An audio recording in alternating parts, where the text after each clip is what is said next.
Welcome to an advanced postpartum core workout. For this workout, we're just gonna need 2 dumbbells that are like a medium-ish weight for you. So once you grab your 2 weights, I'll meet you down on the floor to start with a dead bug.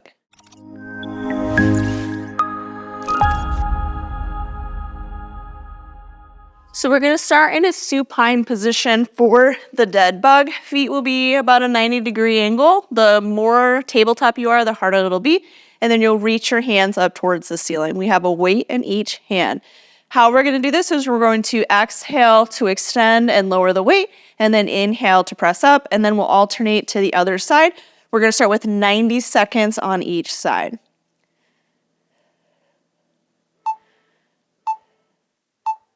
So take a big inhale to feel your back push into the ground, and then exhale to extend as you lower the weight to the floor, and then inhale, breathe into your back as you lower down. So inhale, exhale, shh. Inhale back up. Shh. Every time you extend your leg, we're really focusing on keeping our rib cage positioning. So we're not gonna exhale to thrust the rib cage up. We're gonna keep those ribs down as we move up and down.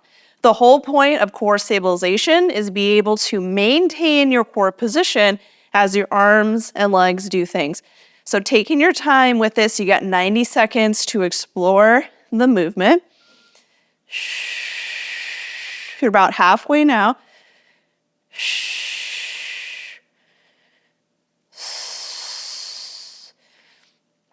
The stronger that you exhale, the more activation that you're gonna have in your core. So you can think like a shh type of noise. So exhale, shh, shh, shh. And this is gonna help you turn your core on a little bit more.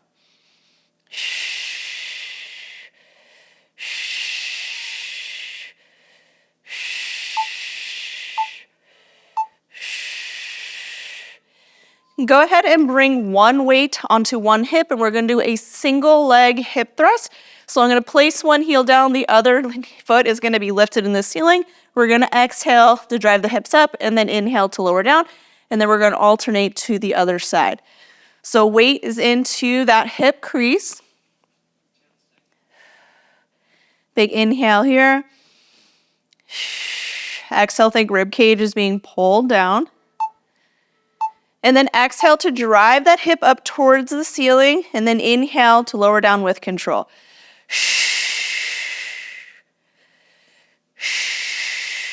If you would like to get a little bit more hamstring with this, you can come up onto the heel to drive up, and that'll get more of the backside of the thigh. If you want a little bit more like quad and glute, you can have that foot flat and bring the foot in a little bit more. So you can explore what feels best for you.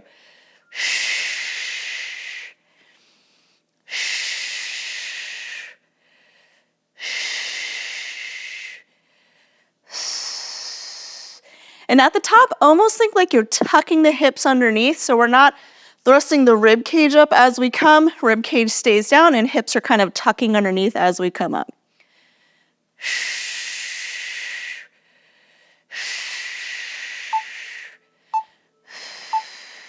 Let's switch to the other leg. So exhale, drive up, and then inhale, come down. If you want more glute and quad, keep that foot flat and bring the foot in more. If you want more hamstring, bring that foot out just a tad onto the heel to drive up.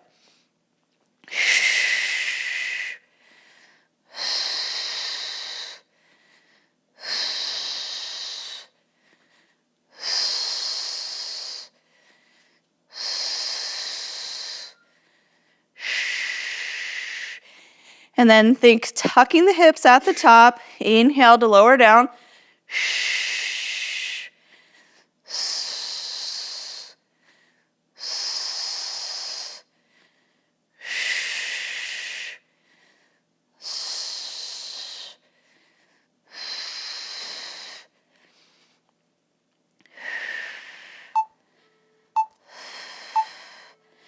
Let's go ahead and roll onto our side. You're gonna press one weight up towards the ceiling.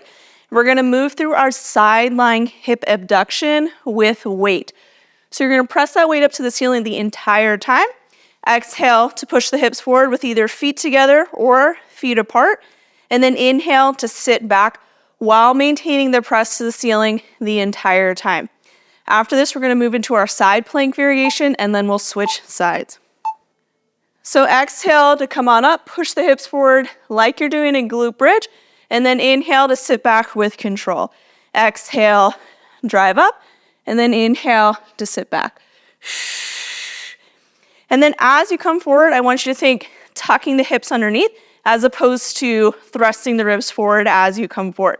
So hips are gonna stay tucked. Inhale to sit back, and then exhale.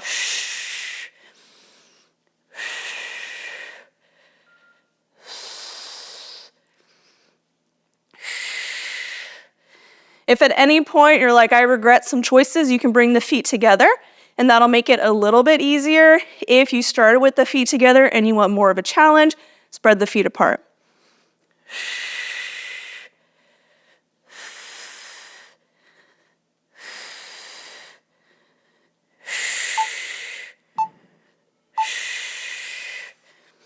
Now go ahead and place that weight on your hip and come up into that side plank position. You can either keep the knees together or you can spread that top leg or extend it fully. It can either be hovering or you can have the toe down on your floor. And then continue to drive up through the hips. We're only gonna be here for 30 seconds.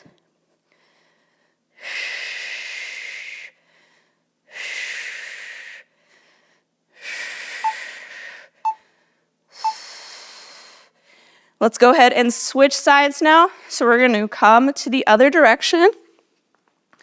So we're in our sideline hip abduction position. So you're gonna take that weight, you're gonna drive it straight up to the ceiling. Whatever variation you did on the other side, do on this side as well. We're gonna do 1 minute of the hip abductions and then 30 seconds of the side plank with weight. So exhale to drive those hips forward. We're thinking tuck the hips underneath at the top, spread the knees, and then inhale to sit back. So exhale, full extension in both hips, so we're not driving straight up to the ceiling. We're pushing forward as if I was doing a glute bridge on my side. Feet can be together or they can be apart for more of a challenge.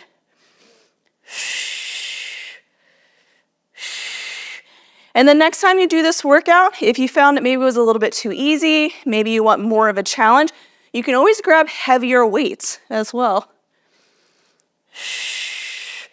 Just changing the loading can be a great way to advance a movement without completely changing it as well.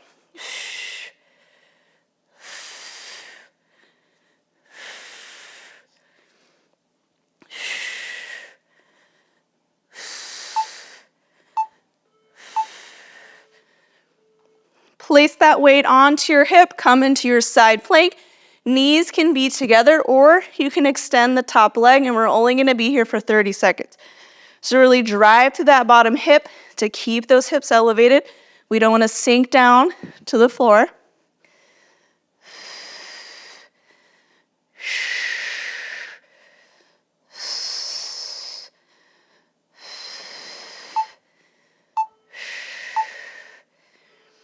Now let's come to a tabletop position for our bird dogs. And then we're gonna finish up with some pass-throughs. So for the bird dog, we're gonna have both weights in front of us, but we're only gonna row one side at a time. So we're gonna do 1 minute on one side, 1 minute on the other, and then 1 minute with our bear pass-throughs. So place both hands on to your weights. Both knees are down.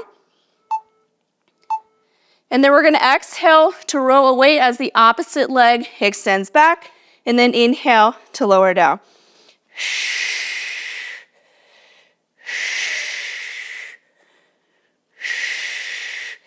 And then as I extend, I'm thinking keeping my torso position. So I'm not thrusting in the ribs or extending in the back. I'm keeping core and pelvis connected. And then when I row, I'm rowing back at this 90-degree angle. So I'm not rowing up to my shoulder. It's kind of a diagonal backwards motion. So at the top, this arm is still in a 90-degree angle.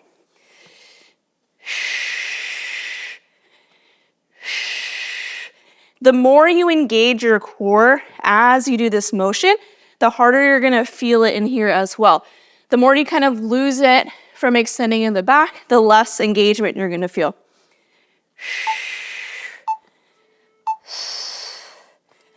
Let's go ahead and switch sides. So now the other leg is going to extend and the other arm is rowing. We're rowing back at that 90-degree angle. And as we extend the leg back, we're not arching in the back. We're really thinking rib cage and pelvis are pulling together. So you can almost think like drag the foot back as opposed to how high can you lift it.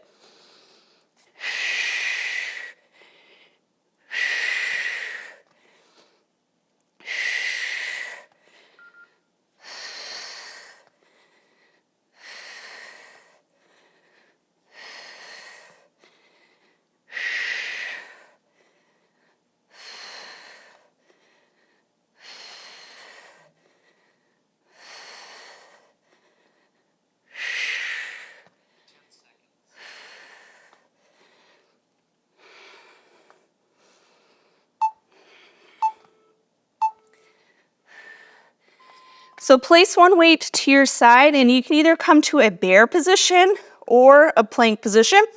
You're gonna reach underneath to grab the weight, bring it to the opposite side, and then alternate to the other. So you can choose between bear, where knees are closer to the floor. Every time you switch sides, really trying to limit the amount of kind of swaying with your upper body. Or you can choose plank. We're trying to keep the hips low so we're not hiking up here.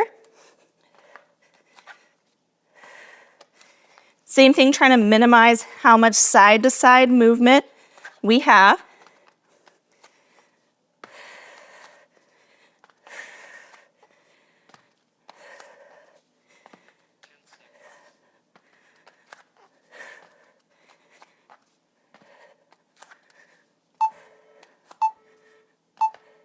If you want more workouts like this, be sure to check out the notes below where we share the full follow-along workout guide, which has 6 full workouts that you can do.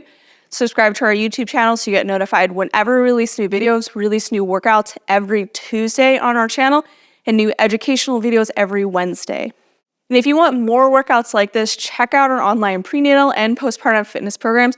We have follow-along workouts with our on-demand programs, in addition to self-paced workouts in our strength app.